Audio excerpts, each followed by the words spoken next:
Good morning, student. Today we are going to start a new chapter, ruling the countryside. In this chapter, we will study that how British rule in village and how they collected revenue and which type of policy they have introduced by which the um handicraft industry become ended. India was not only leading agriculture producer, but it also occupy a unique position in the world in handicraft industry. The British not only destroy the Indian handicraft industry, but they also brought about certain changes in the agrarian structure. सिर्फ उन्होंने India जो है पूरे world में जो है आपका अपना हैंडीक्राफ्ट इंडस्ट्री के लिए काफ़ी फेमस था। ब्रिटिश ने सिर्फ उसके हैंडीक्राफ्ट इंडस्ट्री को नहीं ख़राब किया बल्कि जो है आपका न्यू सिस्टम जो है लैंड रेवेन्यू वगैरह भी उन्होंने किया था। Here we shall discuss about the agrarian policies of the British which brought about the downfall of the Indian economy. इस तरह से जो है उन्होंने एक नई पॉलिसीज़ वगैरह भी लाई थी जिससे जो है आपका इंडियन इकनॉमी काफ़ी ज़्यादा गिर गया था। इसके बाद जो है grand diwani and financial power. Diwani system जो होता है that is the right given to East India Company. Diwani means collecting the revenue, जो रेवेन्यू कलेक्ट करने का जो पावर होता है that is called a diwani. The right given to East India Company to collect the revenue from the given position. आपका बंगाल यानी battle of Palasi के बाद जो है आपका 1765 में जो है आपका बंगाल से जो है उन्होंने जो है रेवेन्यू कलेक्ट करने का जो है उनको अधिकार मिल गया था। And by then the Mughal Shah Alam second does the company become. और इस तरह जो है कंपनी काफ़ी ज़्यादा जो है आपका चीफ फाइनेंशियल एडमिनिस्ट्रेटर हो गया था बंगाल के एरिया का। The part revenue collected in Bengal was invested in purchasing Indian manufacture product for export the other country. Bengal के जो रेवेन्यू कलेक्ट होते थे उससे जो है आपका बंगाल में ही मैन्युफैक्चर प्रोडक्ट को बनाने के लिए खर्च किया जाता था। दस the company become rich by earning huge profit. इस तरह जो है कंपनी जो है आपका काफ़ी ज़्यादा प्रॉफिट जो है कलेक्ट करने में सक्षम हो गई थी। The company official took measure to maximise their profit. अब वो जो है अपनी प्रॉफिट को और ज़्यादा बढ़ाने के लिए वो नए नए जो है कदम नए नए जो है पॉलिसीज़ वगैरह लाने लगे थे।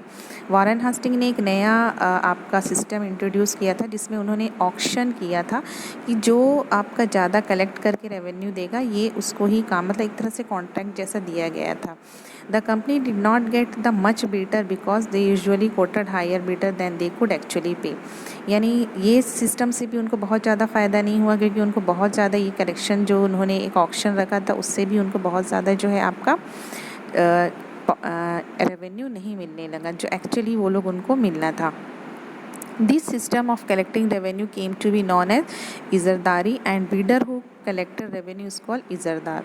जो ये आपका दिया जाता था जिसको ये कॉन्ट्रैक्ट के रूप में उसको उस सिस्टम को कहा जाता था इजरदारी, और जो कलेक्ट करने वाला होता था जो व्यक्ति उसको कहा जाता था इजरदारा।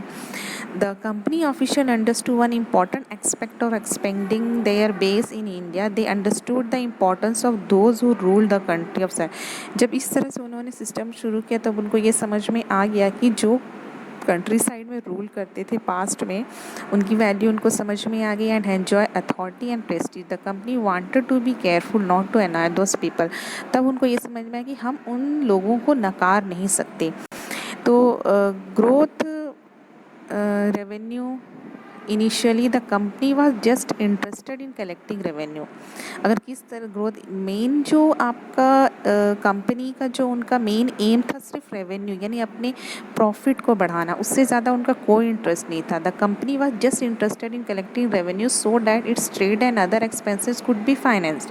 यानी जो उनको व्यापार में खर्च हो रहा है या उनके अपने ऊपर जो खर्च हो रहा है, जो उनके सैनिकों पे खर्च हो रहा है, जो उनके रहन सहन में खर्च हो रहा है, उन चीज़ों का खर्चा उनसे निकल सके। सिर्फ उनका रेवेन्यू के बढ़ाने का रीज़न यही था। But the company was not interested in setting up any regular system of assessment and collection.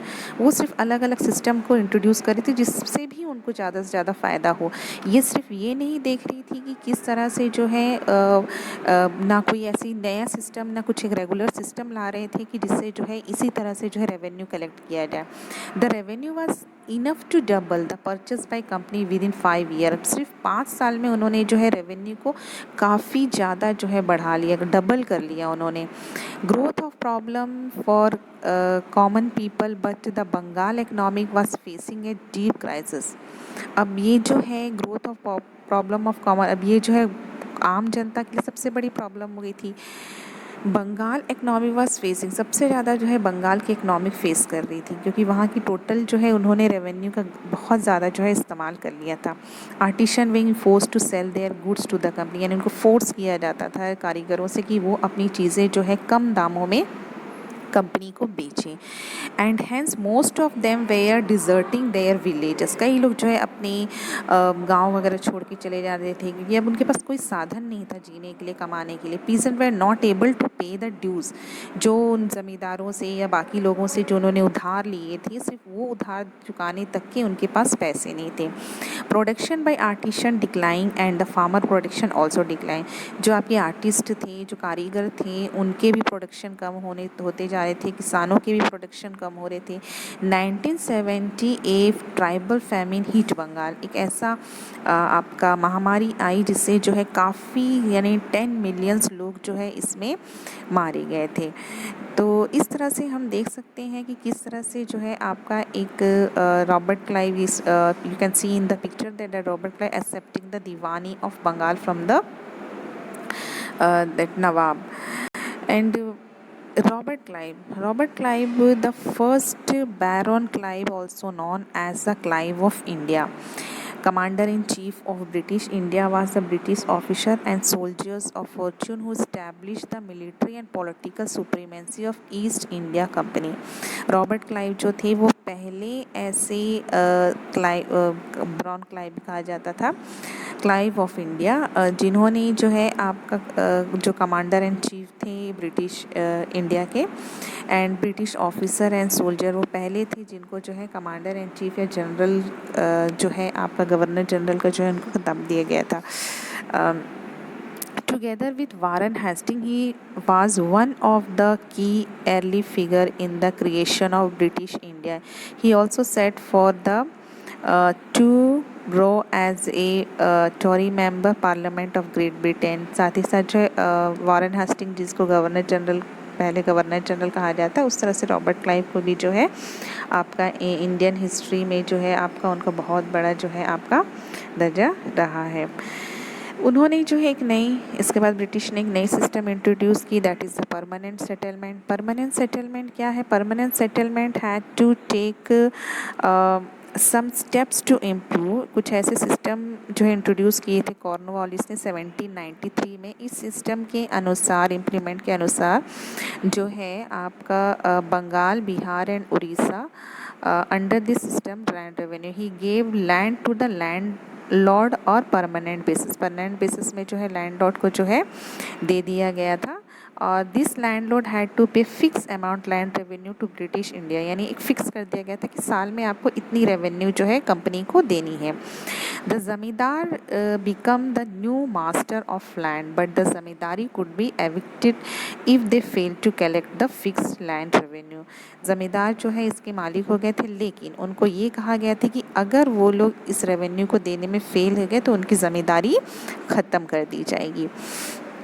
To invest improving the land, zamindar would be benefit from increase production, because इससे जो ज़मींदारों को फ़ायदा भी था, अगर वो लोग ज़्यादा प्रोडक्शन इम्प्रूव करते हैं तो उनको तो एक फ़िक्स अमाउंट ही देना था, बाकी जितना बचता वो ज़मींदारों के पास ही रहता। तो इसके जो है आपके क्या मेरिट्स थे परमानेंट सेटलमेंट में? The company got a fix amount of revenue, इससे ये फ़ायदा हो गया कि कंपनी को सालाना एक फ़िक्स चीज़ें मिल गई थी।